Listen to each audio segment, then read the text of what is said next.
할렐루야. 예, 죄송합니다. 원래 오늘 끝내야 되는데 제가 아무리 해도 이제 5장 마지막 부분을 못 할 것 같아가지고 그래서 그래도 시작을 했는데 막 끝장을 보시는 게 좋을 것 같아서 내일 새벽에 아마 한번 5장의 남은 내용들을 좀 다루려고 합니다. 지금 이제 야고보서의 전체 주제는 이제 참된 경건이다 이렇게 말씀을 드렸습니다.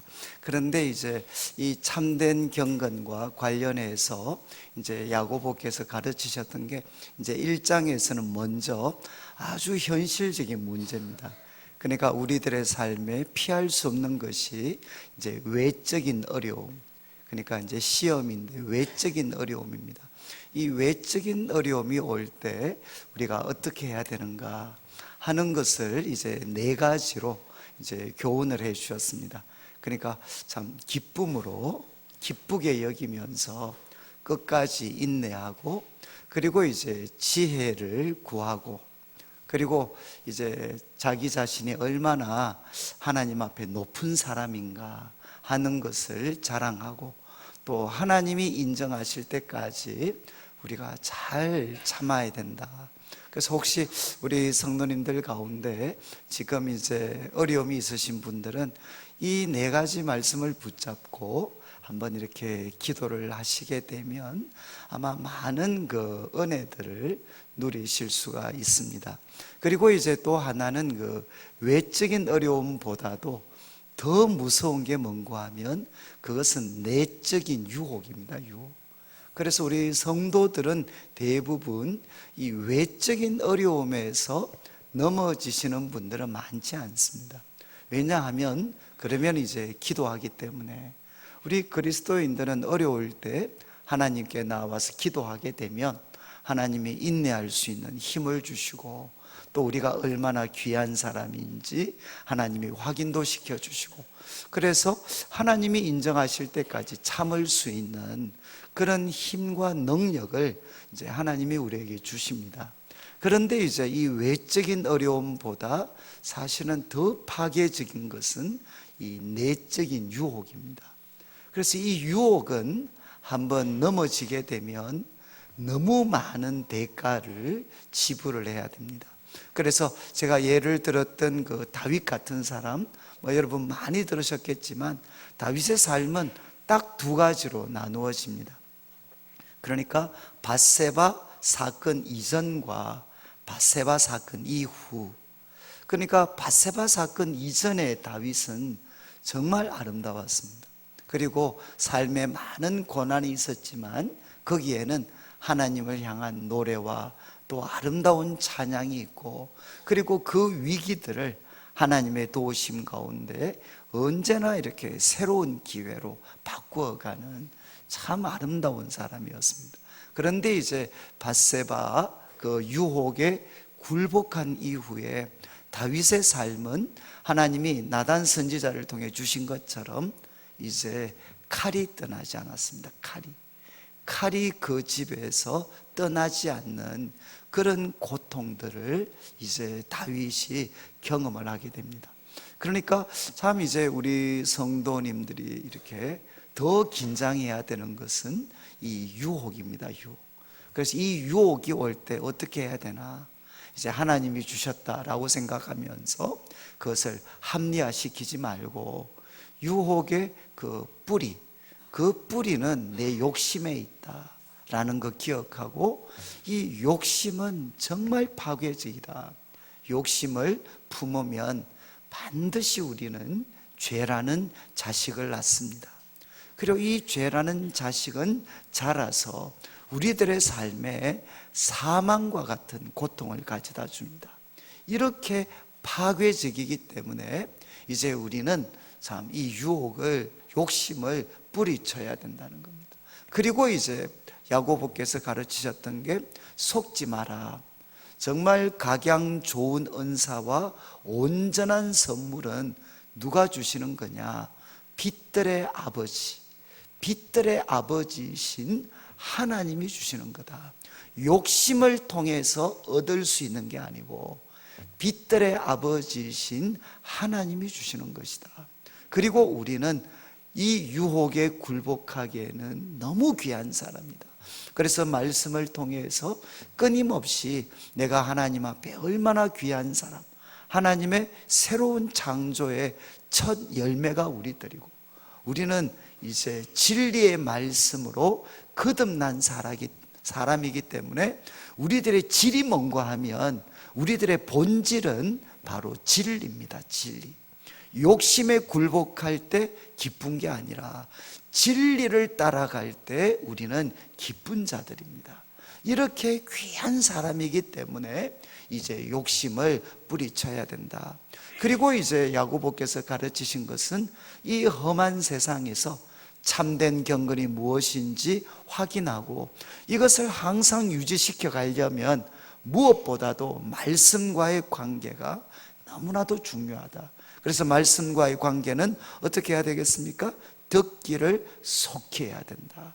그래서 어떤 상황에서도 우리 성도님들이 해야 될 첫 번째 일은 하나님 말씀 듣는 것을 속히 하셔야 됩니다. 속히.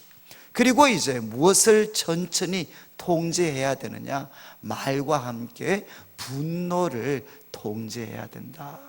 그리고 이제 분노에 지배될 때는 내 속에 하나님의 의가 아니라 온갖 더러운 것, 넘치는 악이 나를 사로잡고 있을 때다라는 것을 기억하고 이제 자신을 회개의 자리에 인도하면서 하나님이 우리 마음에 심어 놓으신 구원의 말씀이 있습니다. 그 구원의 말씀을 겸손하게 온유하게 받아들여야 된다. 그러니까 말씀 듣는 것을 속히 하고 우리 마음에 하나님이 이미 구원의 말씀을 심겨 놓으셨습니다. 그것을 우리가 겸손함으로 받아들이고, 그리고 세 번째는 말씀을 들여다보아서, 말씀을 잃어버린 보물 찾는 것처럼 들여다보아서 이제 말씀을 실행에 옮기는 사람, 행하는 사람이 되면 이제 그 행하는 일에 복을 받을 거다. 그래서 너무 잘 알고 계시는 거죠. 말씀 듣는 것 속히 하고 어떤 상황에도 내 혈기에 지배되지 말고 마음에 심어 놓으신 하나님의 말씀, 이것을 겸손하게 받아들이고, 그리고 잃어버린 보물 찾는 것처럼 말씀을 들여다보는 사람이 되어야 된다. 이렇게 이제 야고보 사도는 권면을 했습니다. 그런 다음 이제 참된 경건은 무엇인가? 세 가지. 첫 번째는 혀를 제갈 물려야 된다.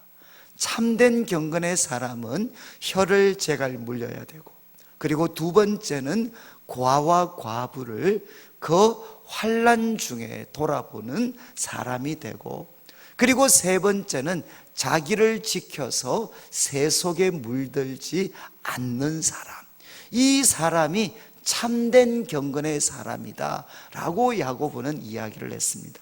그래서 이 세 가지를 한 장씩 할애를 합니다. 그래서 우리가 새벽에 두 번 살폈던 이 2장 말씀에는 과와 과부를 그 환난 중에 돌아보는 것과 관련해서 두 가지 중요한 가르침을 주었습니다. 그런데 이 부분을 설명할 때 야고보는 믿음과 관련해서 가르침을 줍니다. 영광의 주, 우리 주 예수 그리스도를 믿는 믿음을 가진 사람은 무엇을 하지 않습니까? 차별하지 않고 무엇을 하죠? 긍휼을 베푸는 사람입니다. 우리 주 영광의 주, 우리 주 예수 그리스도를 믿는 믿음을 가진 사람은 예수님의 마음을 가졌기 때문에 사람을 외모로 차별하는 대신에 긍휼을 베푸는 사람이다. 그리고 이제 또 2장 후반부에는 행함이 없는 믿음과 행함이 동반되는 믿음, 두 가지를 야고보가 이제 비교를 합니다. 그러면서 행함이 동반되지 않는 믿음, 나는 믿는다고 말하는데 그 사람의 삶 속에 그 믿음에 동반되어야 될 믿음이 나타나지 않는다면 그 믿음은 죽은 것이다. 그리고 성경이 가르치는 믿음은 행함이 반드시 동반된다는 겁니다. 누구의 예를 들었습니까? 아브라함의 예를 들었죠. 아브라함이 이제 115세 정도, 그러니까 이삭을, 그 100세에 낳은 자식 이삭을 이제 한 10대 정도가 되었을 때 그 이삭을 하나님께 제사로, 제물로 드리게 됩니다. 그러니까 그 행위를 볼 때 하나님이 의롭다 하셨습니다. 그런데 이 일은 어디에 뿌리를 두고 있느냐? 아브라함이 80세, 한 85세 이전에 하나님께서 아브라함을 밖에 데리고 나가셔서 말씀을 하셨죠. 내 후손이 하늘의 별과 같이 많아질 거다. 그때 아브라함이 하나님을 믿었습니다. 아브라함이 하나님을 믿었을 때 하나님은 이것을 의로 여기셨습니다. 그런데 약 한 25년 전에 있었던 이 사건, 아브라함이 하나님을 믿었을 때 하나님은 아브라함을 의로 여기셨습니다. 그런데 이 말씀은 결국 어떤 말씀이었느냐? 예언적인 말씀이었다는 거죠. 예언적인 말씀이어서 아브라함이 그 후에도 많은 실패를 경험했지만 하나님이 주신 이 말씀이 아브라함의 삶을 사로잡아서 마침내 25년 정도의 시간이 지난 후에는 아브라함은 어떤 사람으로 바뀌어져 있느냐? 독자를 드리는 사람으로 바뀌어져 있습니다. 그래서 이제 야고보는 이렇게 표현을 합니다. 그 아브라함이 하나님을 믿음에 의로 여기셨다라는 이 말씀이 아브라함이 이삭을 드릴 때 바로 성취되어졌다. 성취되어졌다. 아브라함이 하나님을 믿음에 의로 여기셨다는 이 말씀이 아브라함이 이삭을 드릴 그때 보니까 이게 바로 성취되어졌다는 거죠. 그러니까 우리 그리스도인들이 예수님을 내 삶의 구세주와 주인으로 모시고 그때 하나님이 우리들에게 찾아오셔서 너는 내 사랑하는 아들이다.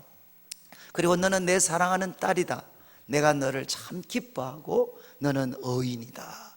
이렇게 하나님이 말씀해 주셔서 이 말씀을 받게 되면 이건 어떻게 됩니까? 이 말씀은 예언적인 말씀이 되어서 아무리 세상이 악하고 거대하고 그 속에서 살아가는 우리는 보잘것없고 잘 넘어지지만 이 하나님의 말씀이 아브라함을 사로잡았던 것처럼 우리를 사로잡으셔서 우리 생의 어느 한순간에는 야, 정말 저 사람 의롭구나. 우리가 하나님을, 예수님을 처음 믿을 때 의로 여기셨다라는 그 말씀이 성취되어지는 그 날이 반드시 우리들에게 올 것이라는 겁니다. 그래서 2장의 결론은 뭔가 하면 우리가 예수님을 믿는 믿음은 차별되신 긍휼을 행하고 그리고 예수님을 믿는 믿음에는 반드시 행함이 동반되게 되어 있습니다. 그리고 이제 어젯밤에 나누었던 3장의 말씀은 이제 혀를 제갈 물리는 거였습니다. 혀를 제갈 물리는 것. 그래서 이 부분을 설명하면서 혀는 작지만 큰 힘을 가지고 있는데 안타깝게도 이 혀는 부정적인 방향으로 사용되기가 쉽다. 그리고 혀는 길들일 사람이 없다. 그리고 이 혀는 쉬지 아니하는 악이고 지옥불의 도구로 가장 쉽게 전락될 수 있다는 겁니다. 그런데 이제 이 혀가 파괴적이 되는 것은 무엇 때문이죠? 혀가 가진 이중성입니다.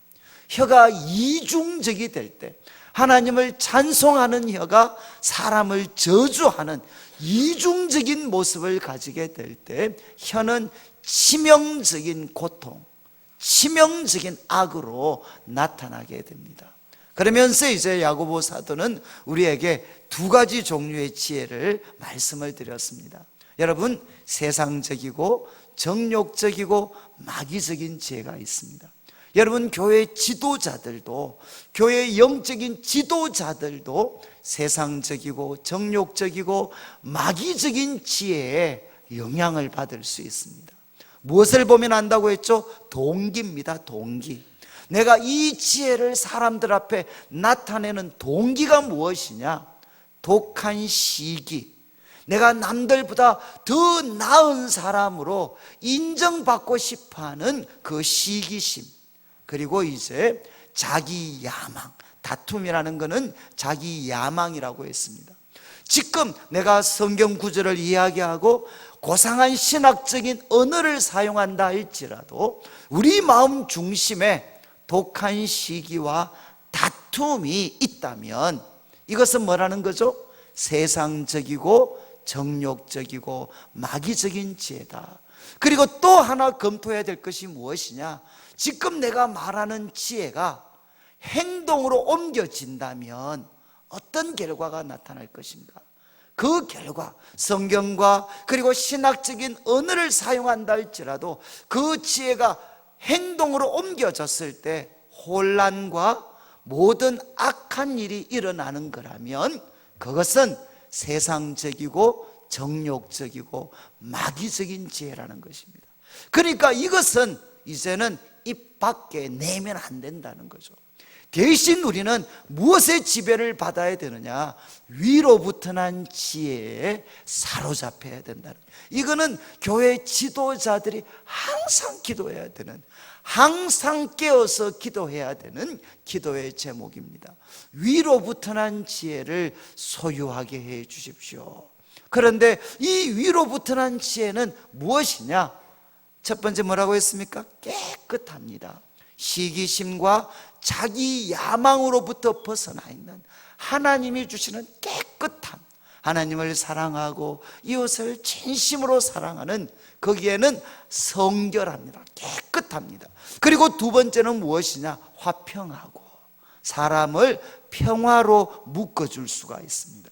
그리고 이제 다른 사람을 관용과 양순, 다른 사람의 의견을 존중하고 그리고 기꺼이 양보할 수 있는 상대방을 배려해 줍니다.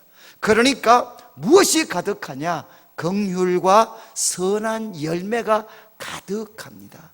그리고 무엇이 없느냐? 편벽. 이것은 무엇이죠? 한쪽에 치우치는 것입니다. 편벽, 진영 논리와 그리고 또 거짓, 이것은 위선입니다. 위선. 편벽과 그리고 거짓이 그 속에는 없습니다. 그래서 우리들의 혀를 통제하려면 어떻게 해야 되느냐? 우리는 위로부터 난 지혜를 소유해야 된다는 겁니다. 그리고 이제 오늘 다루는 이제 4장 말씀은 아주 1절을 한번 보시죠. 1절에 너희 중에 싸움이 어디로부터, 다툼이 어디로부터 나느냐? 너희 지체 중에서 싸우는 정욕으로부터 나는 것이 아니냐? 여러분 저를 한번 보시죠. 우리 이제 한국 교회 가장 큰 문제는 뭔가 하면 싸움입니다. 싸움. 그래서 어떤 목사님은 그렇게 이야기하십니다. 교회는 생명체이기 때문에 싸우지만 않으면 부흥한다는 거예요. 싸우지만 않으면. 그런데 한국 교회는 도처에 싸우고 있어요. 도처에. 제가 이제 어느 한 지역에 가니까 거기서 제가 말씀을 전했는데 그 장로님이 저한테 이야기하셨어요. 목사님, 이 도시에 큰 교회들이 있는데 뭐 합동, 통합 뭐 이렇게 정말 이 지역에 큰 교회들이 있는데 목사님 다 싸우고 있습니다. 그래서 또 한 건물을 보여줘요. 목사님 저기 중앙에 큰 건물 보이시죠? 이렇게 이야기하죠. 아주 정말 큰 건물, 최신식 건물입니다. 근데 그분이 이야기했어요. 목사님 저 건물이 뭔 줄 아십니까? 신천지 예배당입니다. 이렇게 이야기했어요. 교회는 싸우고 있는데 그 틈을 타서 온갖 이단들이 지금 활개를 치고 있습니다. 여러분 이제 교회는 싸우고 있죠.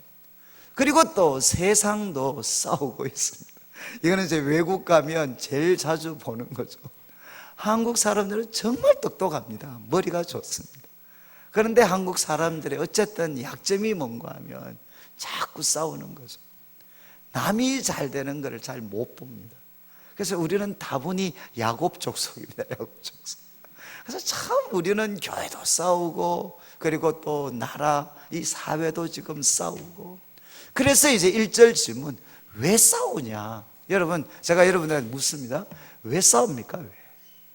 여러분, 제가 이제 교회도 싸울 때 있잖아요. 가서 장로님한테 물어요. 목사님, 장로님 왜 싸우셔? 왜? 그러면 뭐라고 할까요? 대답의 99%는 뭐냐? 저쪽에 목사님 때문에 싸웁니다. 그래서 제가 이제 목사님한테 가서 물어요. 목사님 왜 싸우세요? 그러면 또 뭐라고 대답하겠습니까? 99%의 답이 장로님들 때문에 싸운다. 여러분 가정에서도 왜 싸우시죠? 그러면 남자한테 물어보십시오. 목사님 우리 여편네 모르십니까? 이렇게 대답을 하고, 그리고 또 아내한테 물으면 목사님 우리 남편 잘 아시지 않습니까?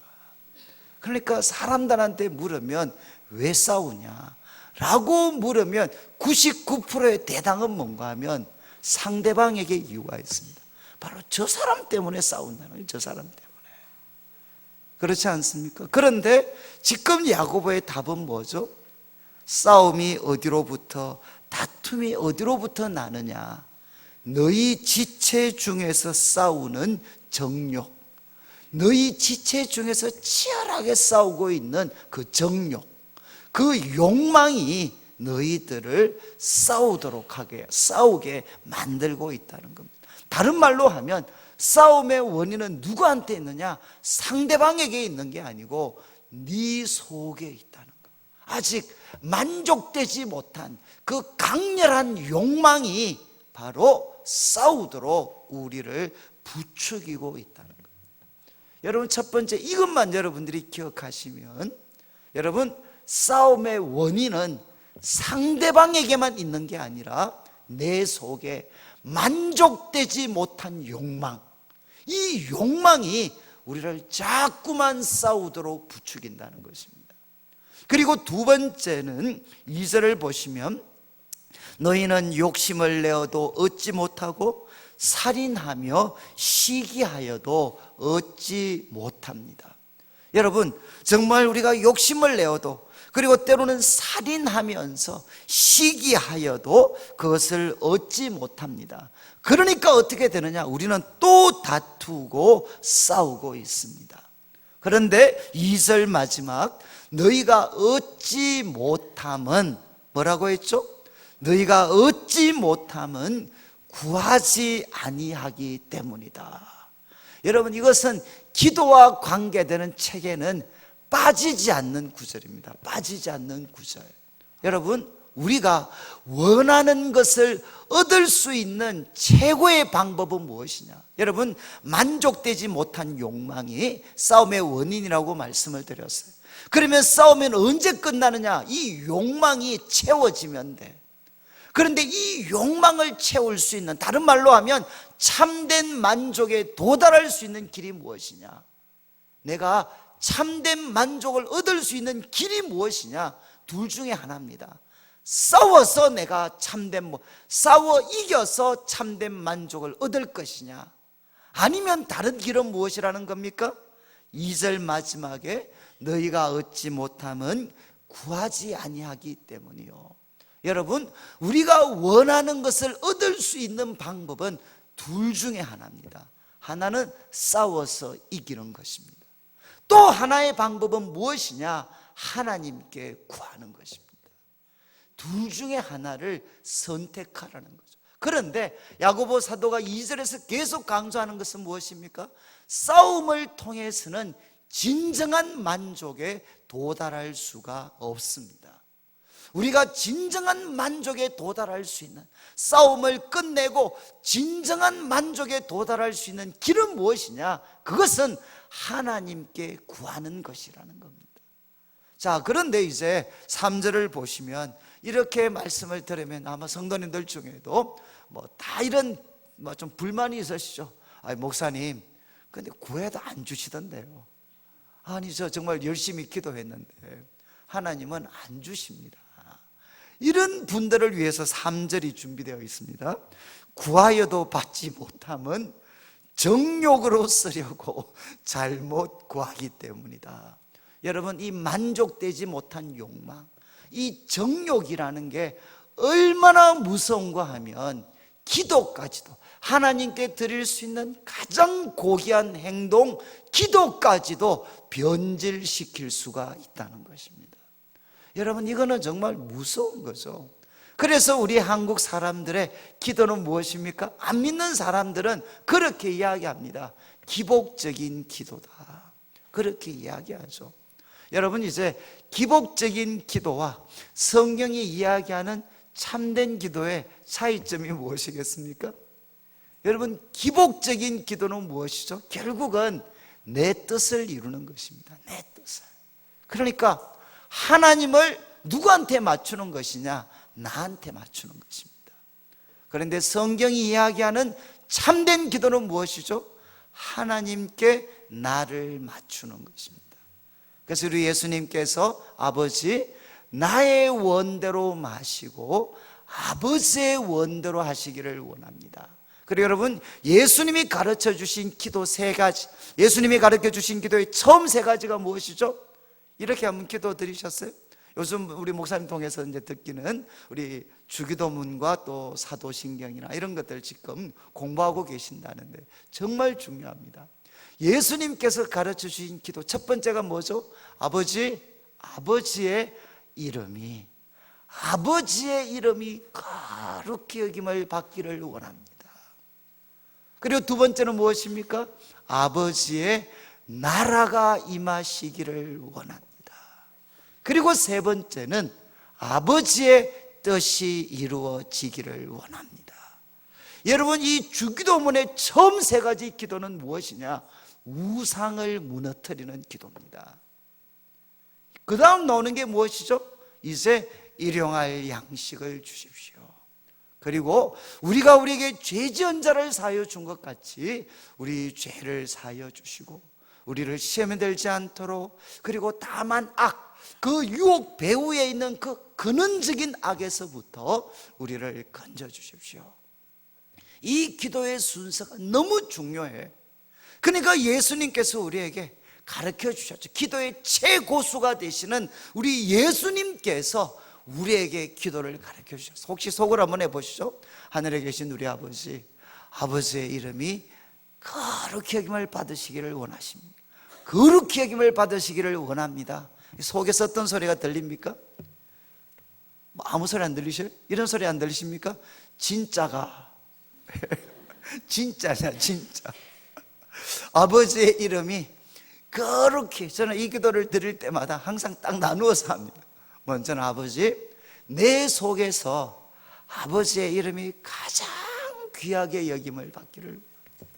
그리고 그 다음에는 이제 우리 교회가 되겠죠. 하나님, 우리 교회에서 아버지의 이름이 가장 거룩히 여김을 받기를 원합니다. 그리고 우리 가정에서도 바로 아버지의 이름이 가장 귀하게 여김을 받기를 원합니다. 그러면 속에서 들리잖아요. 야, 진짜냐, 진짜. 너무 낯설다, 야. 우리들의 기도의 많은 부분은 무엇입니까? 바로 나의 이름이 거룩히 여김을 받는 겁니다. 교회 속에서. 그리고 또 정말 많은 경우 우리 남편의 이름이 거룩히 여김을 받고, 그리고 우리 자녀들의 이름이 거룩히 여김을 받는 것, 이게 우리들의 기도잖아요. 제가 참 잊을 수 없는 게, 여러분, 제가 대학을 다닐 때 이제 한번, 그때 지금은 신천지가 하나님의 교회 이런 이단들이 활기를 치지만, 저희들이 대학을 다닐 때 가장 강력한 이단은 원리연구회 통일교였거든요. 통일교.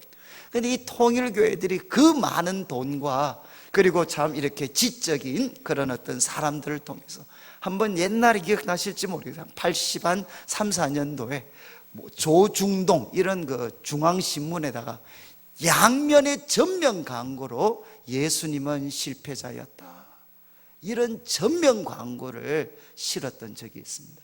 모든 중앙지에 예수님은 실패자, 예수는 실패자였다, 그러면서 그 양면에 빽빽하게 글을 적었어요.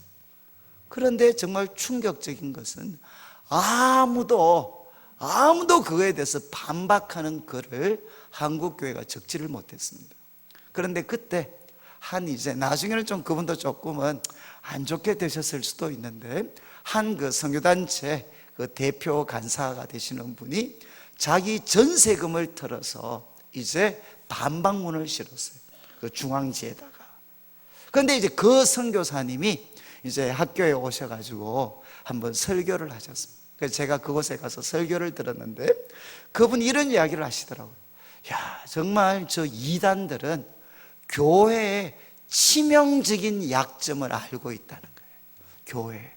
한국교회의 치명적인 약점을 알고 있다는 거죠. 그게 뭐냐? 여러분 한번 생각해 보십시오. 그분이 이렇게 말씀하셨어요. 그 당시 최고 큰 교회가 여의도 순복음교회였습니다. 만약에 원리 연구에서 전면 광고 내어서 여의도 순복음교회는 조용기 목사는 실패자였다 이랬었으면 어떻게 됐을까요? 정말 여의도 순복음교회 모든 성도들이 다 벌떼같이 일어났겠죠. 그렇지 않나요? 그리고 만약 우리 합동체계였으면 충현교회가 그때 제일 컸습니다. 만약에 충현교회 김창인 목사님은 실패자였다 이랬으면 충현교회 성도들이 벌떼같이 일어났겠죠. 통합책이면 영락교회 한경직 목사님은 실패자였다 이랬으면 영락교회가 벌떼같이 일어났겠죠. 그런데 누구를 건드렸느냐? 예수님을 건드렸다는 거예요. 예수는 실패자였다. 그러니까 그분 말씀이 아무도 안 일어난다. 이해하시겠어요? 지금 교회마다 우리 목사님 이름, 우리 교회 이름에 대해서는 그 이 편집증 환자에 가까울 정도로 예민한 반응을 보이지만 정작 교회의 머리가 되신 예수님의 이름에 대해서는 사람들이 관심이 없다는 거예요. 여러분, 제가 지금 말씀드리는 것은 뭔가 하면 예수님이 우리에게 가르쳐 주신 기도의 핵심은 무엇이죠? 아버지의 이름이 거룩히 여김을 받는 겁니다. 그리고 아버지의 나라가 임하시기를 원합니다. 이것도 여러분 가정과 교회와 이 우리 일터 이 제목을 가지고 한번 기도해 보시죠. 여러분, 제가 외국에서 공부하는 동안 한국 교회에 대해서 염려하는 많은 글들이 나왔는데 그 글들의 공통적인 지적이 무엇이냐? 한국 교회 목회자들은 하나님의 나라를 세우는 게 아니라 자기의 왕국을 세우고 있다.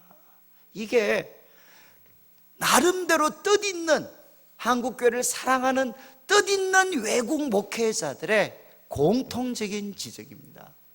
여러분, 한국교회 지도자들은 하나님의 나라가 임하기를 원하는 것이 아니라 자신의 왕국을 건설하기 위해서 그들은 노력하고 있다. 바뀌는 사람들이 그렇게 비판을 해요. 여러분, 그 뿌리들이 다 목회자만 그렇습니까? 우리 장로님들은 그러시지 않나요? 여러분, 저는 소위 말해서 노예나 이렇게 나름대로 저도 조금씩 갑니다. 가면 목사님들만큼이나 우리 장로님들도 자신의 왕국을 세우기 위해서, 소위 자신의 그룹들의 왕국을 세우기 위해서 얼마나 노력하고 있는데, 여러분, 여전도에 가면 또 다를까요? 아줌마들도 무서워요. 여러분, 지금 성경이 이야기하죠. 구하여도 얻지 못함은 이유가 무엇이냐? 욕심으로 쓰려고 잘못 구하고 있기 때문이다. 여러분, 우리의 기도가 하나님 앞에 응답을 받는, 그래서 우리들에게 참된 만족을 주는 놀라운 기도가 되려면 거기에는 무엇이 있어야 되느냐? 우리의 동기를 바로 잡아야 된다는 거죠. 우상 숭배를 철저하게 깨트려야 된다는 겁니다. 그래서 이제 이야기합니다. 3절, 구하여도 받지 못하면 정욕으로 쓰려고 잘못 구하기 때문이다. 그러면서 4절에 여러분, 교회 속에 있지만 기도할 때까지도 욕심, 그 만족되지 못한 욕망에 사로잡혀져 있는 사람들을 뭐라고 부르느냐? 간음한 여인들아, 바람난 여인들아, 이 세상과 벗된 것이 하나님과 원수됨을 알지 못하느냐? 여러분, 세상과 바람이 난 사람들이다 이거죠. 세상과 친구가 되는 것은 하나님과 원수가 되는 것. 그리고 또 반복합니다. 누구든지 세상과 벗이 되고자 하는 자는 스스로를 하나님과 원수가 되게 하는 것이다. 그리고 또 5절에는 이야기합니다. 그런데 우리가 하나님을 버렸습니다.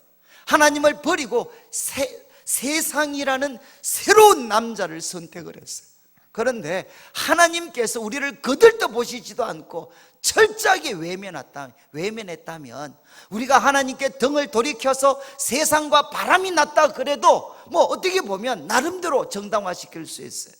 그러나 하나님은 어떠십니까? 5절 말씀에 보시면 너희는 하나님이 우리 속에 거하게 하신 성령이 시기하기까지 사모한다 하신 말씀을 헛된 줄로 생각하느냐. 하나님은 우리를 얼마나 사랑하셨느냐, 시기하실 정도까지 하나님은 우리를 사랑하셨다는 겁니다.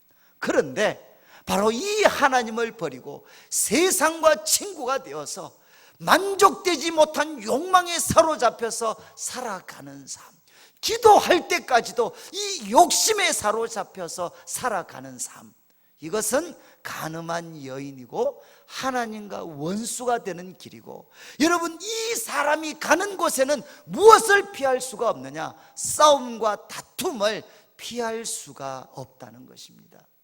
그래서 이제 6절 말씀 1절부터 5절까지 말씀은 결국 싸움과 다툼은 어디서 나는가? 여러분 그것은 남의 탓이 아니고 우리 속에 있는 만족되지 못한 욕망, 정욕에서 비롯됩니다.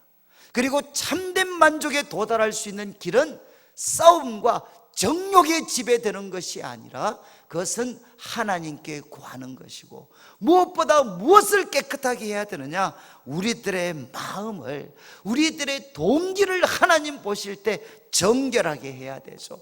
그런데 이제는 욕심에 지배되어서 싸우고 기도까지도 욕심에 지배되어서 하는 사람들은, 그들은 하나님과 원수되는 바람난 여인들이다, 세상과 바람난 사람들이다, 이렇게 야고보는 이야기합니다. 그런 다음 6절을 보십시오. 6절 그러나, 이게 아주 중요한데, 그러나 더욱 큰 은혜를 주시나니. 요즘은 이제 우리 학생들이 막 영어 공부라든가 이런 거 할 때 저희들 때와는 비교할 수 없을 정도로 이제 참 제대로 영어 공부를 합니다. 그런데 저희들 때, 이제 저희들이 중고등학교 때 영어 공부할 때는 모든 걸 그냥 공식으로 외웠잖아요. 공식으로.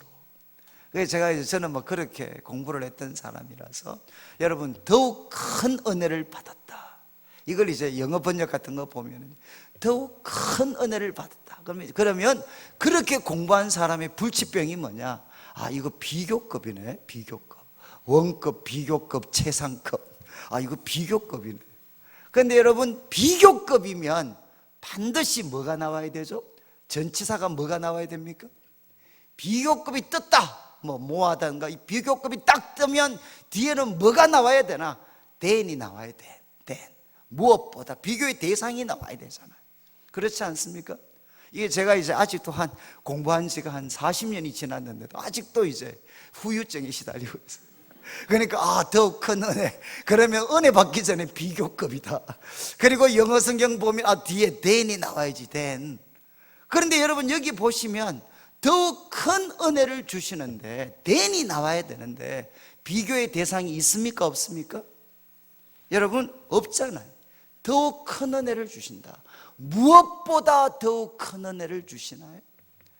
then이 나와 있지 않아요. 비교의 대상이 나와 있지 않아요. 왜 나와 있겠습니까? 앞에 문맥을 살피면 충분히 알 수 있다는 겁니다. 여러분 하나님은 더욱 큰 은혜를 주시는 분이십니다. 무엇보다죠? 무엇보다 더욱 큰 은혜를 주실 수 있습니까? 여러분 세상과 벗이 되어서 얻을 수 있는 것보다, 그죠? 싸움을 통해서 얻을 수 있는 것보다 더욱 큰 은혜를 누가 주시느냐? 하나님이 주신다는 것. 저는 이제 제가 제가 지금 말씀드렸던 내용을 제가 개인적으로 공부하면서 노트에 쓰면서 이렇게 몸에 전율이 느끼죠. 저는 이제 이 물리학, 이는 또 수학 쪽은 또 불치병이 뭐냐? 우리는 공식을 외우는 거거든요. 공식으로 만드는 걸 좋아해요. 제가 이 말씀을 가지고 그냥 공식을 외웠어요. 공식을 만들었어요. 무슨 공식을 만들었느냐? 여러분, 이렇게 우리가 싸우고 싶을 때 싸움을 통해서 얻을 수 있는 것보다 더욱 큰 은혜를 하나님이 주신다. 싸움을 통해서 얻을 수 있는 것보다 세상과 친구가 되어서 얻을 수 있는 것보다 여러분 더욱 큰 은혜를 하나님이 주십니다. 그러면서 이제 6절 후반부에 잠언 3장 이제 34절 말씀을 인용합니다. 하나님이 교만한 자를 물리치시고 겸손한 자에게 은혜를 주신다. 여러분 지금 이 말씀이 바로 위의 내용과 무슨 상관이 있죠? 잠언 3장 34절 말씀을 인용합니다. 하나님이 교만한 자를 물리치시고 겸손한 자에게 은혜를 주신다. 여러분 하나님께서 싸우는 자는 물리치시고 그리고 더욱 큰 은혜를 구하는 사람에게는 은혜를 주신다. 뭐 이렇게 하면 이해가 쉬운데 잠언의 말씀은 하나님은 교만한 자를 물리치시고 겸손한 자에게 은혜를 주십니다. 그러면 교만한 사람은 어떤 사람이 교만한 사람이죠? 문제가 생길 때마다 싸움을 통해서 해결하려고 하는 사람은 그 사람은 교만한 사람입니다.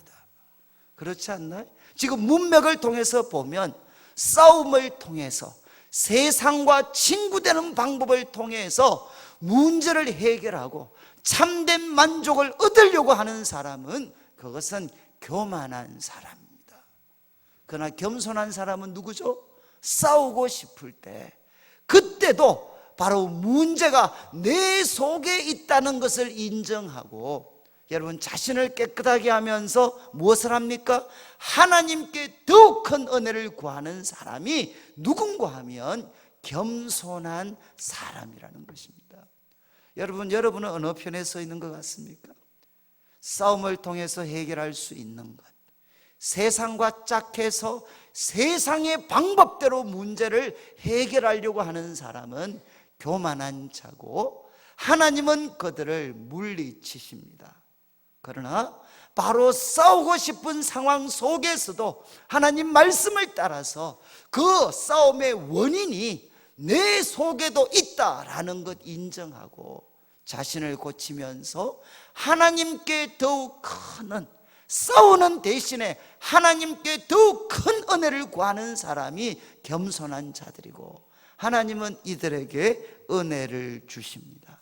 그러니까 이제 1절부터 6절까지 말씀을 통해서 여러분 싸움의 원인이 어디에 있나, 그리고 더욱 큰 은혜는 누가 주시는 건가, 더욱 큰 은혜가 있을 때 참된 만족에 도달할 수 있는데 이 더욱 큰 은혜는 여러분 싸움을 통해서 세상과 친구가 되려고 하는 교만한 자에게 주어지는 게 아니고 자신을 고치고 하나님께 더욱 큰 은혜를 구하는 겸손한 자들에게 주시는 것이다. 이렇게 결론을 이제 내립니다.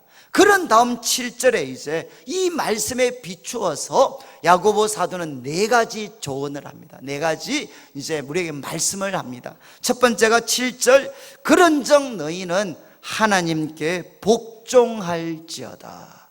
마귀를 대적하라. 그리하면 너희를 피하리라. 여러분 첫 번째 뭐 하라는 거죠? 하나님께 복종할지어다. 이거는 저는 막 쉽게 이렇게 표현합니다. 하나님께 무릎을 꿇으라. 여러분 싸우고 싶을 때 그때는 무엇을 해야 되느냐? 행동에 옮기지 말고 힘들지만 막 부들부들 떨리지만 하나님께 무릎을 꿇으라. 여러분 하나님께 복종하고 마귀를 대적해라. 여러분 마귀를 대적하라는 게 무엇이죠? 나사렛 예수로 우리 귀신아 물러가라. 이것뿐만 아니라 뭡니까? 마귀는 무엇을 하느냐? 우리로 하여금 싸우도록 부추기는 거죠. 그리고 세상과 벗이 되어서 하나님의 방법이 아니라 세상의 방법으로 문제를 해결하도록 자꾸만 부추기는 게 무엇이냐? 마귀가 하는 일입니다. 여러분 마귀를 대적해라. 여러분 싸우도록 부추기고 세상적인 방법으로 문제를 해결하도록 부추기는 마귀를 대적하면 어떻게 되느냐? 너희를 피하게 된다는 겁니다. 첫 번째 기억하셔야 되는 것은 싸우고 싶을 때 우리가 하나님 앞에 더욱 큰 은혜를 받으려면 첫 번째 무엇 해야 되나? 하나님께 무릎을 꿇으라. 하나님께 복종해라. 아마 여러분들도 이제 요즘은 이 의자가 있어가지고 안락한 의자가 있어서 막 이렇게 의자에 앉아서 기도하는 것도 참 좋습니다. 그러나 우리가 과거 이제 우리 교회 생활 생각하면 그때는 다 마룻바닥이었어요. 그래서 마룻바닥에 가면 우리는 기도할 때 무릎을 꿇어서 기도를 해요. 제가 이제 외국에서 이 수도원에 들어가가지고 한 40일 정도를 보낸 적이 있는데, 그때 이제 하루에 이제 1시간씩 기도를 의무적으로 5번을 해야 돼. 5번. 한 5시간 정도를 기도를 해야 돼. 근데 제가 5시간 기도를 하면 이렇게 옆에 있는 그 외국 애들이 막 계속 저를 쳐다봐요. 침묵하면서. 계속 막 자꾸 쳐다봐요. 그래가 나중에 얘들이 왜 자꾸 쳐다보나. 근데 나중에 이제 제가 기도 끝마치고 며칠 지나니까 저보고 물어요. 야, 너 어떻게 그 5시간, 1시간 그 시간 동안 무릎을 꿇고 기도하냐? 여러분, 이거는 우리 한국은 정말 마룻바닥이 있으면 물론 양반 다리로 하고 기도도 하지만 또 우리가 이제 제대로 이렇게 한 번씩 하나님 은혜를 주시 무릎을 꿇잖아요. 그런데 외국 애들은 우리가 무릎 꿇고 기도하는 게 정말 신기합니다. 얘들은 무릎 꿇는 걸 정말 너무 힘들어요. 제가 지금 이제 말씀드리는 거는 뭔가 하면 여러분 이렇게 한 번씩 집에서나 교회 마룻바닥에 한번 무릎을 꿇어 보시면 참 제 마음에 이런 생각이 한 번씩 들어요. 하나님이 참 그걸 오래 기다리신 것 같아요. 야, 너 진짜 오래간만이다, 오래간만. 내 앞에 무릎을 꿇은 거 너 참 오래간만이다. 온 동네 다 쫓아다니더니만 이제야 무릎을 꿇는구나. 여러분, 저는 참 이렇게 하나님께 무릎을 꿇으면 그런 마음이 전달이 되는 것 같아요. 아, 하나님 정말 너무 좋아하셔. 이게 우리를 뭐 비참하게 만드는 게 아니라 이 행동 속에는 하나님에 대한 마음이 표현이 되는 거잖아요. 하나님, 제가 하나님께 무릎을 꿇습니다. 내가 하나님께 복종합니다. 싸우도록 부추기는 마귀를 내가 대적합니다. 하나님, 마귀가 떠나가게 해주십시오. 첫 번째는 이제 하나님께 복종해라. 하나님께 무릎을 꿇으라. 그리고 두 번째가 8절을 보십시오. 8절을 보시면 하나님을 가까이 하라. 그리하면 너희를 뭐라고 했습니까?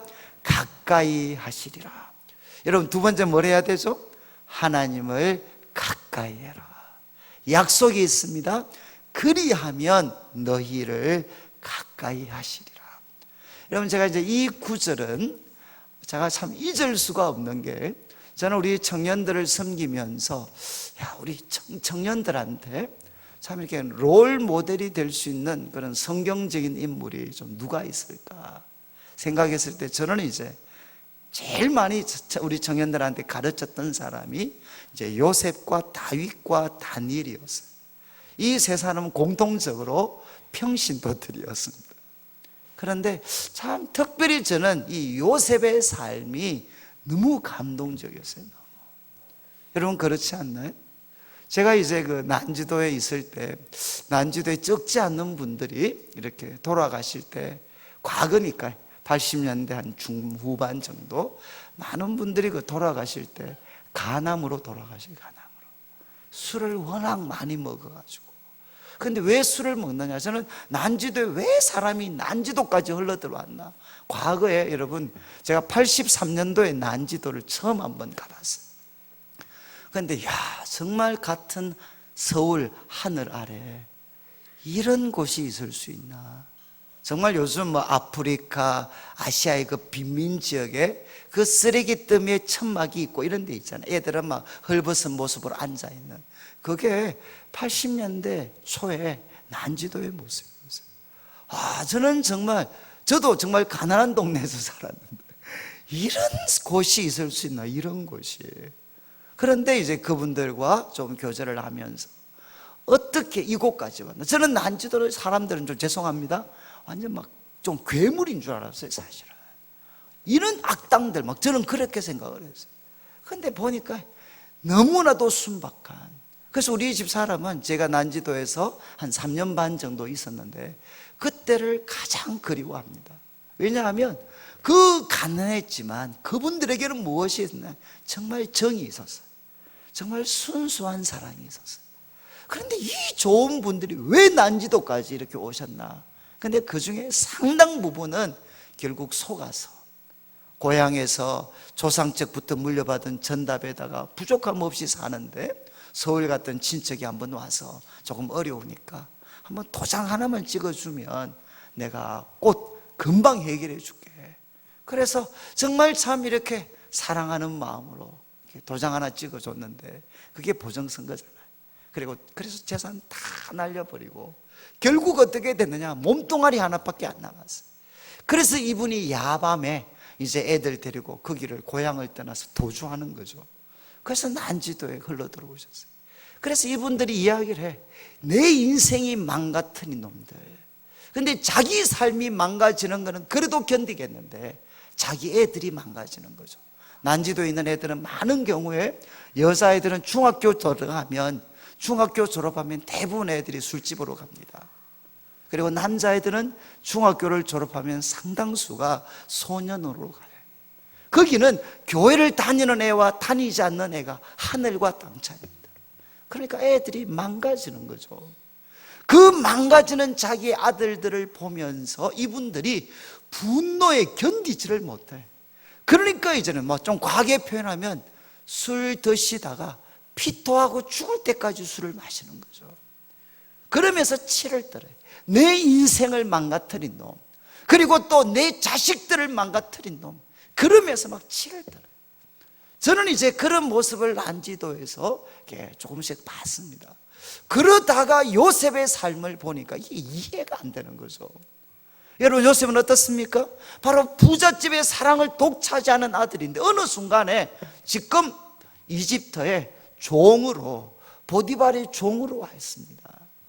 바로 제가 앞에서 말씀드렸던 분들과 비슷하죠. 그 부잣집에 사랑받던 애들이 갑자기 종이 되어서, 그것도 낯선 나라에 종이 되어 있어요. 이유는 형들이 그를 팔아버렸어요. 여러분, 요셉이 그때 17살인데 그 충격을 견뎌낼 수 있겠습니까? 그런데 성경을 보면 요셉이 정말 그곳에 보디발의 집에 종살이를 하는데 그 다음 보면 하나님이 요셉과 함께 하셔서 형통하게 하셨다. 거기서 이제 인도를 받았다. 거기서 정말 사랑을 받게 돼. 그런데 더 충격적인 것은 뭡니까? 이제 좀 안정이 됐어요. 가정의 총무가 됐습니다. 누가 건드렸습니까? 이제 이 유한마당 보디발의 아내가, 여러분, 이제 이 아줌마들이 아무나 건드리는 게 아닙니다. 시간 있고 돈밖에 없는 아줌마들이 아무나 건드리는 게 아니에요. 여러분, 요셉을 뭐라고 표현했느냐? 요셉은 정말 이렇게 아담하고 그 모습이 준수했다. 영어 번역 보면 하나는 얼굴이 정말 잘생겼고 하나는 몸이 정말 좋았다리 돼 있어요. 우리로 하면 얼짱이고 몸짱입니다, 얘가. 그러니까 이 아줌마가 건드렸잖아요. 그런데 이제 요셉이 뿌리쳤잖아요. 하나님께 내가 죄를 지을 수 없습니다. 그리고 보디발의 아내가 누명을 씌웠잖아요. 여러분, 이 요셉이 뿌리쳤을 때 그가 믿었던 것은 무엇일까요? 나는 이거 뿌리치면 죽는다, 이렇게 생각했을까요? 내가 뿌리치면 하나님이 나를 지켜주실 거다, 그렇게 안 믿었을까요? 그랬으니까 그 뿌리쳤는데 돌아온 것은 무엇이죠? 그냥 누명 뒤집어 쓰고 사람들한테 얼마나 욕 얻어먹었겠습니까? 주위한테. 아니, 저는 혼자 고상한 척 하더니만 저 나쁜 놈, 그러면서 얼마나 짓밟혔겠어요. 시위대장인데 얼마나 짓밟혔겠습니까? 그래서 정말 그 요셉이 그 어떤 이제는 미래를 전혀 기약할 수 없는 특별 감옥이죠. 그것도 특별한 옥에 떨어져서 그가 의식을 차렸을 때, 여러분이 다 요셉이면 어떻게 했을까요? 저는 아마 거기서는 주저앉았을 것 같아요. 이런 힘없는 하나님, 나는 하나님을 위해 모든 걸 다 버렸는데, 유혹을 뿌리쳤는데 하나님은 나를 지켜주지 않으셨어요. 여러분, 제가 청년들에게 이런 항의를 너무 많이 받았어요. 나는 하나님 때문에 정직하려고 직장 뿌리쳤는데 하나님, 목사님, 돌아오는 거 아무것도 없습니다. 저는 또 좀 죄송합니다, 우리 자매들. 내가 믿음 때문에 그 좋은 혼수 자리 다 걷어찼는데 남는 게 없습니다. 남는 게 여전히 저는 혼자입니다. 뭐 이렇게 이야기하는 거죠. 여러분, 한번 보십시오. 요셉 같은 경우에 밑바닥이잖아요, 밑바닥. 그런데도 또 성경이 뭐라고 이야기합니까? 하나님이 요셉과 함께 하셔서 그가 형통한 자가 되고 사람에게 인정을 받아요.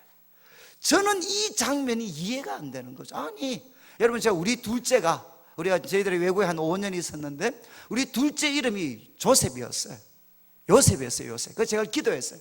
하나님, 우리 둘째, 이 사랑스러운 둘째 아들 성경에 나오는 요셉과 같이 되게 해주십시오, 이렇게 기도했는데 갑자기 생각해 보니까 이게 하나밖에 없는 형한테 싸워가지고 종으로 팔려가고, 그 다음에 또 뭡니까? 먹고 살만한데 아줌마가 건드리는 거 뿌리치다가 빨간 줄 꺼여가지고, 여러분, 강간미수범이잖아요.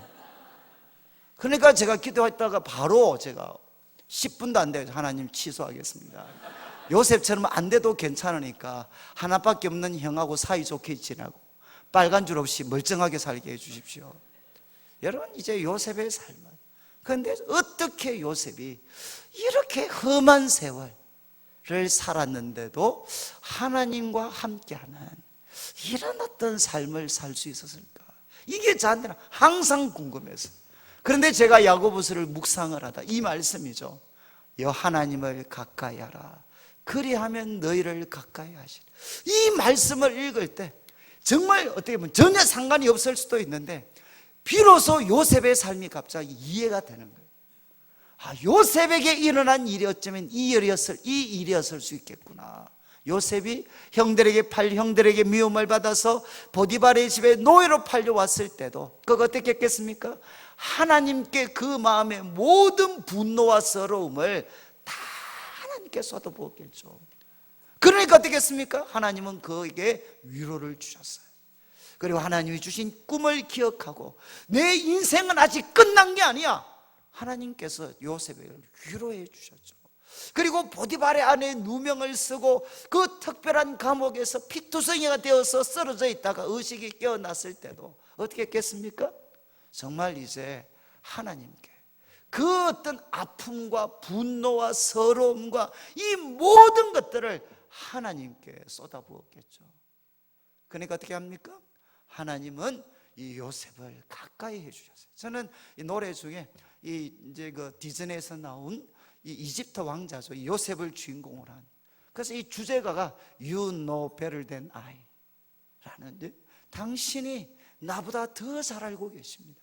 저는 우리 둘째가 사실 이 어디죠, 이게 한국에 와서 고생을 정말 많이 했어요. 근데 걔가 이제 제일 좋아했던 노래가 이거였어요. You know better than I. 당신이 나보다 더 잘 알고 계십니다. 이게 이제 이집트 왕자 요셉의 이야기에 보면 유튜브에 찾아보시면 다 나와요. You know better than I. 그래서 막 요셉이 감방에 그 보디발의 아내에게 누명 쓰고 감방에 떨어져서 의식을 깨웠을 때 막 하나님을 향해 막 원망하는, 그러면서 이제 이 노래가 나와요. 노래가. 여러분, 저는 요셉이 어떻게 그 모진 세월들을 감당할 수 있었나? 저는 그 비결이 하나님을 가까이 하라, 그리하면 그가 너희를 가까이 하시리라. 저는 여러분들, 아마 여기 계시는 분들이 다 그런 감정이 있으실 것 같아요. 여러분, 우리가 억울하고 그리고 싸우고 죽어도 잊을 수 없는 그런 어떤 원수들, 그러나 그 분노를 싸움이라는 걸 통해서 표현하지 않고 하나님께 그 모든 서러움들을, 분노들을 토해냈을 때 하나님께서 가까이 해주셔서 우리 마음을 사로잡아 주시는 거죠. 그래서 제가 가끔 그런 이야기에 막 계속 하나님을 향해 원망하고 그러면 제가 우리 청년들한테 그렇게 이야기합니다. 이 비겁한 놈아, 왜 내한테 원망하냐? 하나님 앞에 네가 무릎 꿇고 하나님 앞에 네가 지금 하고 있는 그 분노를 하나님께 쏟아놔. 하나님께, 사람한테 쏟아놓지 말고. 네가 진짜 남자라면, 네가 진짜 용기가 있는 사람이고 믿음이 있는 사람이라면 사람 붙잡고 그렇게 원망, 한숨, 분노 쏟아내지 말고 하나님께 쏟아내. 하나님께. 여러분, 하나님을 가까이 하라. 그리하면 너희를 가까이 하시리라. 그리고 여러분, 하나님 가까이 할 때 8절 후반부 보시죠. 이어지는 말씀, 죄인들아 손을 깨끗이 하라. 두 마음을 품은 자들아 마음을 성결하게 하라. 슬퍼하며 애통하며 울지어다. 너희 웃음을 애통으로, 너희 즐거움을 근심으로 바꿀지어다. 이게 다 무엇이죠? 하나님을 가까이 할 때 어떤 일이 일어나느냐? 바로 회개하는 역사가 나타납니다.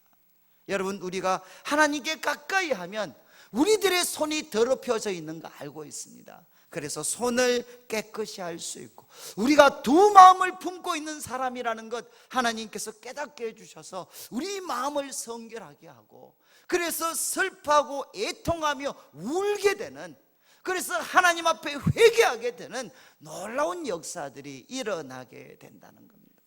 그래서 마지막이 무엇이죠? 10절의 결론입니다.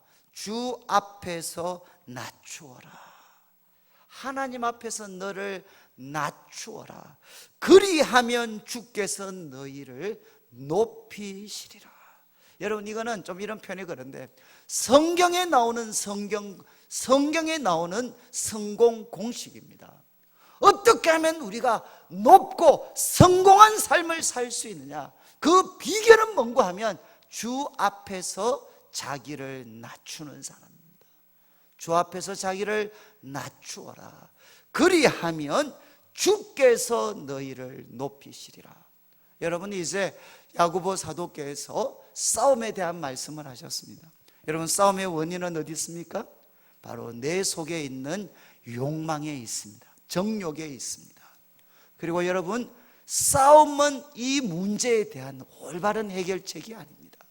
그리고 이 정욕이라는 것은 우리들의 기도까지도 변질시켜 버립니다. 여러분, 욕망에 지배된 사람은 누구냐? 그는 바로 세상과 짝하고 하나님과 원수되는 길을 선택하는 사람이죠. 여러분, 우리가 싸우고 싶을 때 이 참된 만족에 도달하는 길은 무엇이냐? 더욱 큰 은혜를 주시는 하나님, 그 하나님께 기도하는 것입니다. 그런데 야고보는 이제 4가지 말씀했습니다. 싸우고 싶을 때 어떻게 해야 되죠? 첫 번째는 하나님 앞에 무릎을 꿇으셔야 돼요. 주 앞에서 바로 하나님께 복종하고, 두 번째는 무엇입니까? 하나님을 가까이 하고, 그리고 세 번째는 무엇이냐? 우리들 마음을 새롭게 하는, 회개하는 것입니다. 그리고 네 번째는 주 앞에 자기를 낮추면, 그러면 어떻게 되느냐? 하나님이 우리를 높여주십니다. 저는 이제 이 말씀, 저도 교회를 섬기면서 참 이렇게 많은 싸움들을 이렇게 거쳐왔어요. 많은 싸움들을 저도 거쳐왔는데, 그때 저는 이 말씀, 싸우고 싶을 때는 하나님께 무릎을 꿇을 때다. 싸우고 싶을 때는 하나님을 가까이 할 때다. 그리고 싸우고 싶을 때는 내 마음과 손을 깨끗하게 할 때다. 그리고 싸우고 싶을 때는 주님 앞에 나를 낮출 때다. 이거를 이제 정말 이빨 깨물고 외우면서 이 말씀대로 한번 실천해 보려고 정말 나름대로 노력을 했습니다. 그리고 저는 이제 이 말씀이 진리라는 것, 정말 바보 같은 삶이고 어떻게 보면 무기력하게 보이는 그런 삶처럼 보였지만, 정말 하나님께서 이 말씀처럼 하나님이 가까이 해 주시고 나에게 새로운 깨달음을 주시고, 그리고 주님 앞에 내 생각, 세상의 방식을 내려놓고 주님 앞에 나를 낮추었을 때 하나님이 우리를 높여주시는 거죠.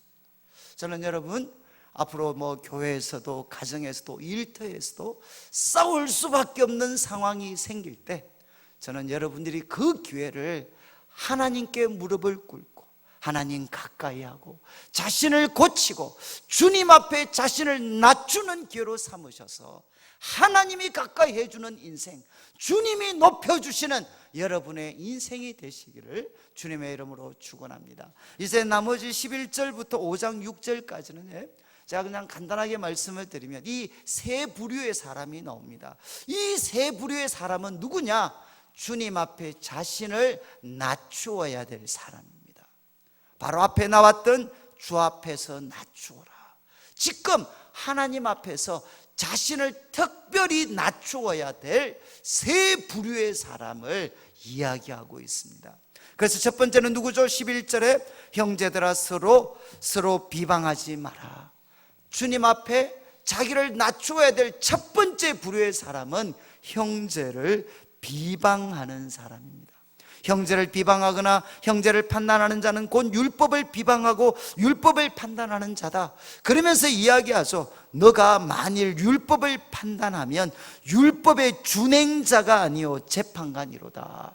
여러분 12절 입법자와 재판관은 오직 한 분이십니다. 하나님이 능히 구원하시기도 하고 멸하기도 하십니다. 여러분 입법자도 재판관도 누구냐? 바로 하나님이 입법자요 재판관이십니다. 하나님이 능히 구원도 하시고 하나님이 멸하기도 하십니다. 그러니까 너가 도대체 누구기에, 너가 입법자도 아니면서 너가 심판자도 아니면서 왜 이웃을 판단하느냐?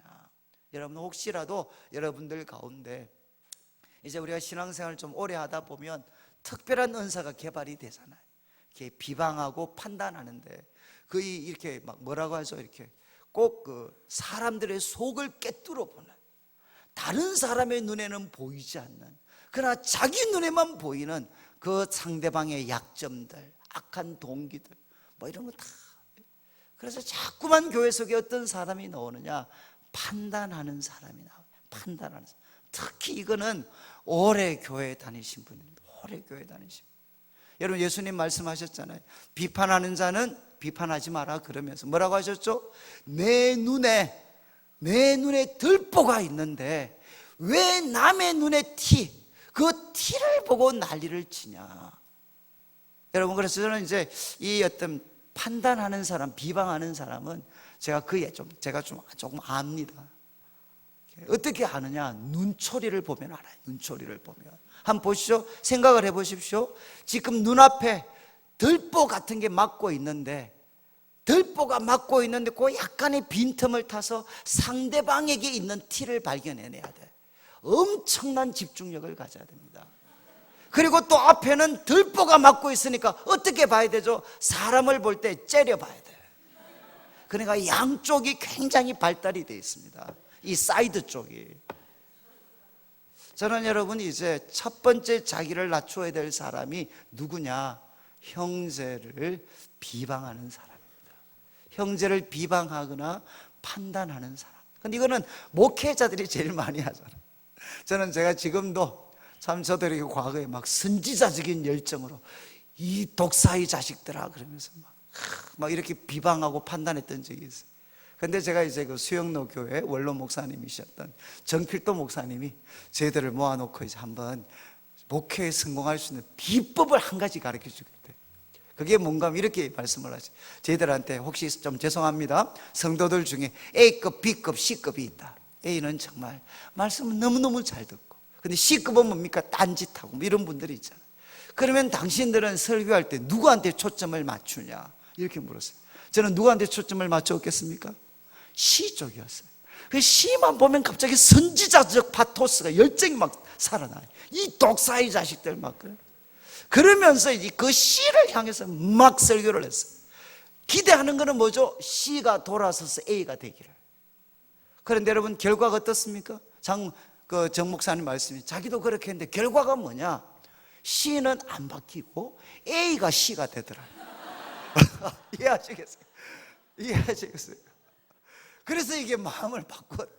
그리고 이제 성도님들이 노상 오면 목사님한테 막 불평을 토하시.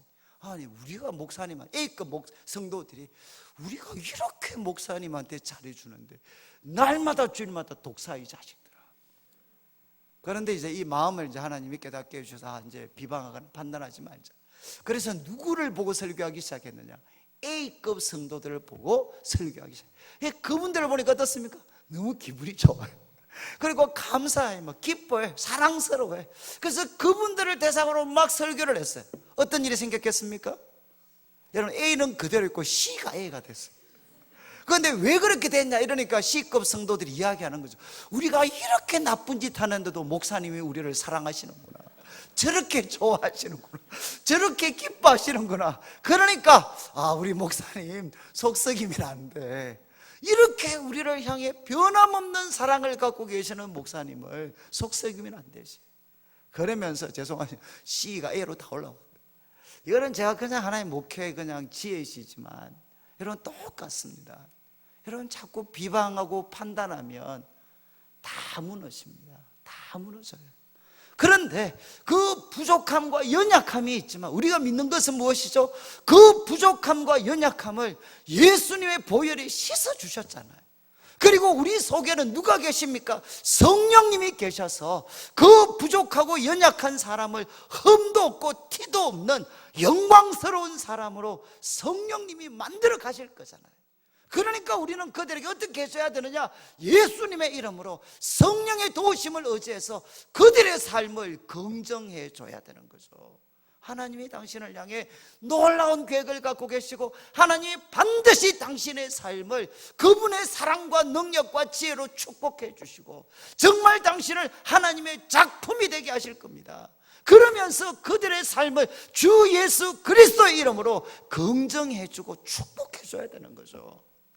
그런데 여러분, 교회 속에 자꾸만 형제를 비방하고 판단하는 이 사람들은 어떻게 해야 되느냐? 주 앞에 자기를 낮추어야 됩니다. 그리고 두 번째 13절부터 보십시오. 너희 중에 말하기를 오늘이나 내일이나 우리가 어떤 도시에 가서 거기서 1년 머물며 장사하며 이익을 보리라. 그런데 이런 사람, 여러분 지금 미래 스스로 세운 계획입니다.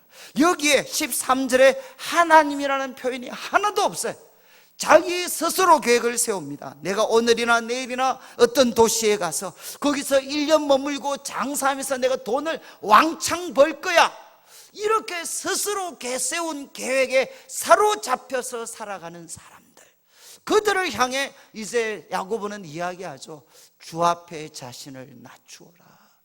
여러분, 그것이 잘못된 것을 14절 설명합니다. 내일 일을 너희가 알지 못한다. 너희 생명이 무엇이냐? 너희는 잠깐 보이다가 없어지는 안개와 같다. 너희는 내일 일을 하지 못한다는 거죠. 너희는 잠깐 있다가 없어지는 안개와 같다. 안개. 그리고 16절에는 이제도 너희가 허탄한 자랑을 하니 그러한 자랑은 다 악한 것이다. 여러분 지금 여러분 우리들도 계획을 세워야 되잖아요. 그런데 하나님 없이 세운 계획, 하나님 없이 세운 계획에 사로잡혀서 살아가는 사람들, 그 사람들의 문제가 무엇이죠? 17절을 보십시오. 17절. 그러므로 사람이 선을 행할 줄 알고도 행하지 아니하면 죄니라. 여러분, 스스로 세운 계획에 지배되어서 살아가는 사람의 결정적인 잘못이 무엇이냐? 지금 하나님의 뜻을 행할 수 있는 시간과 건강과 물질이 주어져 있지만 뭐합니까? 스스로 세운 계획 때문에 하나님이 주신 그 좋은 자원을 가지고 하나님의 뜻이 무엇인지도 알지만 스스로 세운 계획 때문에 그것을 행동으로 옮기지 않고 항상 뭐하죠? 내가 돈 벌어서 오겠습니다. 목사님 1년만 기다려 주십시오. 여러분 저한테도 1년만 기다려 주십시오. 20년이 지나도 못 들어오신 분들 많아요. 여러분 스스로 세운 계획, 이 계획이 어떤 하나의 위험을 갖고 있느냐? 바로 지금 선을 행할 수 있는 능력도 있고 하나님의 뜻을 알면서도 그것을 행하지 못하게 막아버린다는 거예요. 그렇지 않나요? 여러분들도 어떤 계획을 세우면 제일 먼저 하는 게 무엇이죠? 교회 봉사 요번에 2개 줄인다. 그리고 요번에 또 내가 아파트 하나 장만하려고 그러면 내 요번에 그거 하려면 또 뭐 자격증 하나 따야 되니까 또 뭐 하나 줄인다. 뭐 하나 줄인다. 그래서 뭐 합니까? 분명히 선을 행할 수 있는 능력과 그리고 또 건강이 있음에도 불구하고 항상 미루는 거죠. 항상 바로 지금을 포기하는 것입니다. 그런데 그러면 어떻게 살아야 되나? 15절을 보십시오. 15절이 이제 결론인데, 너희가 도리어 말하기를 주의 뜻이면 우리가 살기도 하고 이것이나 저것을 하리라, 이렇게 말하며 살아야 된다는 겁니다. 여러분, 스스로 세운 계획에 지배되어서 바로 지금 하나님의 뜻을 행할 줄 알면서도 선을 행하지 않는 잘못, 그 잘못을 범하지 말고 어떻게 살아야 되느냐?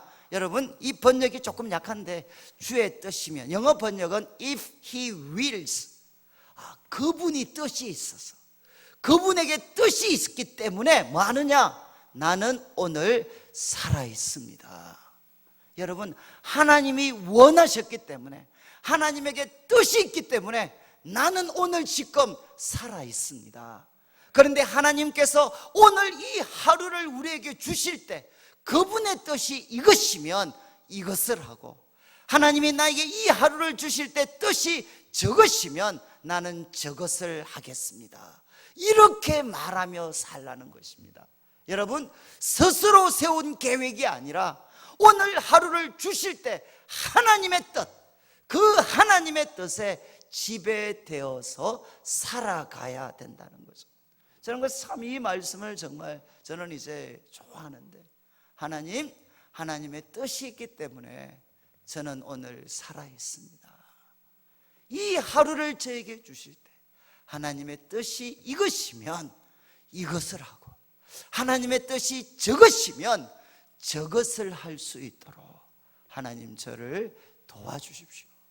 저는 이제 목회자니까 제일 많이 가는 곳이 장례식장이잖아요. 그래서 참 요즘은 좀 그 말이 많이 좀 사라졌는데, 한동안 장례식장마다 붙어 있었던 글 중에 하나가 이겁니다. 바로 여러분에게 주어진 오늘은 어제까지 삶을 마무리하셨던 분들이 그렇게 보고 싶었던 내일입니다. 저는 정말 참 이렇게 멋있잖아요. 우리에게 주어진 이 오늘은 어제까지 세상을 떠난 분들이 그렇게도 보고 싶었던 내일입니다. 내일. 여러분, 이 하루는 너무 귀한 시간이라는 거예요. 여러분, 우리가 위대하고 큰 일만 하는 그게 제가 요즘 읽었던 책 중에 그런 말이 있어요. 한 사람이 정말 잘 나가는, 세상에서 잘 나가는 여성 신학자였는데 35살 나이에 4기 암 환자가 됐습니다. 그래서 이제 정말 번영신학을 연구했던 분인데 자기가 암송하고 외웠던, 들었던 말씀이 하나도 자기에게 위로가 되지 않았어요. 그러면서 이제 그 여자분이 막 실험을 합니다. 그런데 결국 깨닫는 것은 무엇이냐? 바로 나는 이때까지 어떻게 살았나? 나는 가능성을 사랑하며 살았다는 거죠.